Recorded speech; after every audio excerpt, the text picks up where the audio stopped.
I just found out my husband has been cheating on me with our married best friend for years, and now I'm quietly planning my escape while they think I'm still in the dark. They don't know that I know, but I caught my husband, 42M, and our married best friend, 32F, making out at the end of our driveway when he was seeing her off after dinner with our family. We live on a small acreage and the driveway is a long way off from the main house. She had forgotten some crockery at the house and I decided to walk it over, because for some reason the two of them always took a while to say goodbye. Now I know why. That's when I saw them lit by her car's overhead lights. Making out in the front seat with our best friend straddling my husband. In shock, I didn't know whether to throw her Pyrex at the car or just walk away. I decided the latter, and was too shocked to cry or be angry. When my husband got back, I had to pretend like everything was normal. I know that it's stupid, but I couldn't sleep that night and decided to go through his phone. She was obviously under a pseudonym, but I found a handful of their messages dating 2 or 3 years back. Her husband doesn't know. He's currently posted overseas as a diplomat. I'm sick with rage and betrayal. I'm lost and have no idea what steps to take next. Update in the same post. Wow, I didn't expect this much support. It's really overwhelming. Just to clarify a few things, I don't live in the US, but in Australia. Technically, I can't file for divorce immediately as you need to be separated for 1 year and 1 day to file officially. My now ex-best friend just recently returned to the country. Her father has cancer, after being posted with her husband overseas. The dinner was to welcome her home, and what a welcome that was. As to what I'm going to do now, a part of me just wants to confront my husband and see what lame excuse he has. But I need to get away from him. This level of betrayal physically hurts. I can't help but think of all the times we spent together over the years and for how long our families were fooled.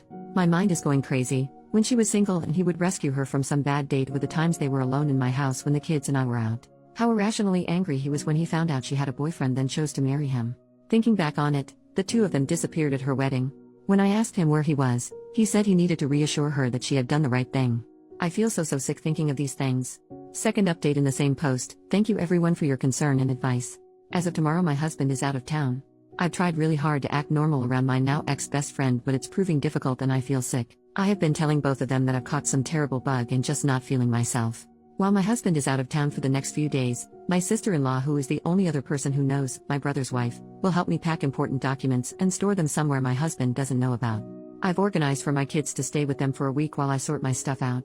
I've spoken to a family lawyer and they have told me that the best way to start the separation procedure is to no longer be living under the same roof.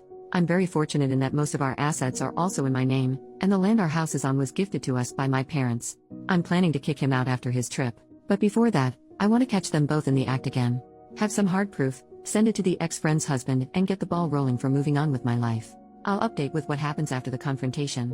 Final update in the same post. My husband came home 2 nights ago from his trip. While he was gone, I had organized a lot of the important documents, like financials, birth certificates, passports, anything that he could potentially use to try and get more than what he deserves. They are now safely stored and my kids have been staying with their aunt and uncle for the past few days. I had packed all my husband's things and he has been really good at keeping his tracks clean because there was no evidence of his affair within his stuff. I placed all his belongings in the garage ready for the confrontation with him. I was super nervous because I wasn't sure if I was making the right decision. Once he came home and I remembered seeing him kissing our best friend, I remembered the deep hurt they had caused. I was in our kitchen when he came home and he knew straight away something was wrong. During that week I had been distant and had barely answered his texts and screened his calls. I did answer every now and again and gave the kids a chance to speak to their dad. He asked me why I hadn't been responding to his texts and he tried to kiss me, but I turned away, and before I knew it, the first things that came out of my mouth were, "I want a separation." I have to admit that he didn't look very surprised when I said it. He nodded his head and said, "What do you know?" Which was just a punch in the gut, because I wanted him to deny it or say something like it was a one-off thing. I asked him to tell me everything, like when did it start? And he said they started about 10 years ago. At first it was flirtatious messaging and a sneaky kiss in the office when they briefly worked together, and the affair was on and off. She apparently always felt guilty, and her way out of that was to marry the next man that was interested in her and proposed. He admitted that they made love on her wedding day, and when he is out of town they meet. At this point I couldn't breathe and I was sobbing. I hated that the next words out of my mouth was, "Did you even ever love me?" He hesitated and said yes of course, but he was never in love with me the way he was with her. I cleared my throat and had said to him that he should tell her husband. There is no point hiding it anymore. I told him that all his stuff was in the garage and he can find somewhere else to stay. I let him know that I have spoken to a family lawyer, and I told him that when I feel ready, and only when I feel ready, will we see each other again and talk about the future arrangement with the kids. I said any further communication can be done through my sister-in-law or my brother. I told him he is allowed to see the kids but only at their place. I am of course wanting full custody of the children because it hurts too much to give him anything at this point. He agreed to all my points because he knew he was in the wrong. He tried to say sorry and then I absolutely lost my cool and screamed, "No freaking no way are you sorry. For 10 freaking years you have both deceived everyone we know. Please take your crap and leave and tell that woman you have been screwing for 10 years that I do not ever want to see her freaking face again." Certainly not my shining moment, but also a culmination of all the hurt and anger over the last few weeks that they have caused. I have no intention of talking to my ex-best friend or really to my soon-to-be ex-husband until I have had the time to grieve. New update, 1 year later. Thank you everyone who has been messaging over the last year to see how I'm going and asking for an update. It's been a crazy, painful year. But our divorce has been finalized, and I'm free. My ex-husband and my ex-best friend, as no surprise, are now in an actual relationship after the ex-best friend's husband found out about the affair. He divorced her, and since then we have met up for coffee to check in on each other and our mental health. He's been great sending encouraging messages, and he lives overseas and from his Facebook updates has started dating again. So I'm very happy for him. The legal and custody battles had been fairly stressful, but the ex-husband agreed to all my terms. The custody of the children was the only thing he really fought for. I have custody of the kids and he sees them on the weekends. The kids, including myself, have all been going to therapy separately.